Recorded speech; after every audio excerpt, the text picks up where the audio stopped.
runtii waa markooreeto waxaan u mahadcelinayaa madaxweynaha Puntland iyo dowladda Puntland runtii sida wanaagsan ay u soo dhaweysay aniga wafdigayga sida madaxweynuhu sheegay runtii waxaan soconnay arrintii ka dhacday Kalkayo iyo sidii xiisadaas loo dejin lahaa xal waara looga heli lahaa waxaan runtii soo marnay hadda magaalada Cadaado oo aan ku aragnay madaxweynaha Galmudug oo soo wada hadalnay hadda halkan nimid runtii sharaf bay noo tahay inaan arrintan يعني labada dhinacba ay runtii soo dhaweeyeen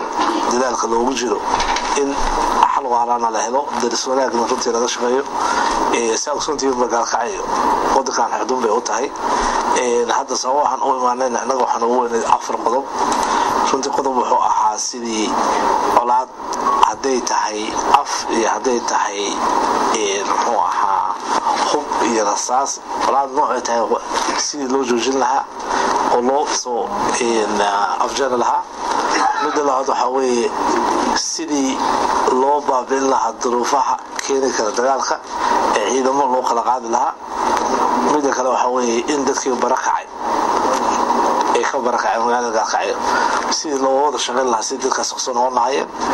iyo mid ugu dambayso aan anagoo dhan aan ku diisameyno guddigaas oo runtii guda gala waxyaabihii dhacay iyo sida xal loo heli karo iyo sida xal guudna uu ku imaan karo sideedaba runtii aad waan ugu rajoonahay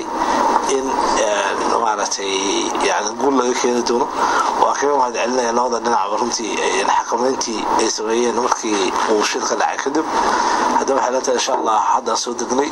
waan isarki doonaa madaxda madaxweynaha iyo xukuumadda iyo dowladda Puntland waan rajaynayaa runtii inaan si dhaqso ah u soo jeedno insha Allah dadku magaalada Kalkayo saaqsuntiiba dadka degan waddankan iyo calankan waxay ka keeneen dad waxay ahayn dhiig isku hora dhibaatooyin baa dhacay kadib dadkusuntiin heshiis baa labadii markaas hogaaminaysa dalka ciidid iyo Cabdullaahi Yuusuf ku gaareen oo runtii hadda dadka dalku ku deganaa intii muddo 20 sano ka badan waa rajaynaynaa hadii la yahay leadership-ka hadda jira ee Puntland iyo Galmudug runtii midaas mid loo madax inay hadda sameeyaan insha Allah oo runtii la gaar xal waara dadku waa walaalo waxa la yiraahdaa sideedaba saaxiibka waa dooran kartaa laakiin dariskaada ma dooran kartid hadba qofkii daris kula noqda oo ku qasban tahay ilaa mar kasta ka wada shaqeysaan wixii xalaa wixii nabada si dariskaas ma aragtay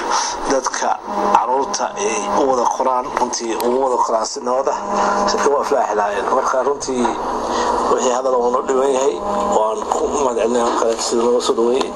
hadii idinkuna waa baaxda saxaafadda waa idin madcilnaa insha Allah waan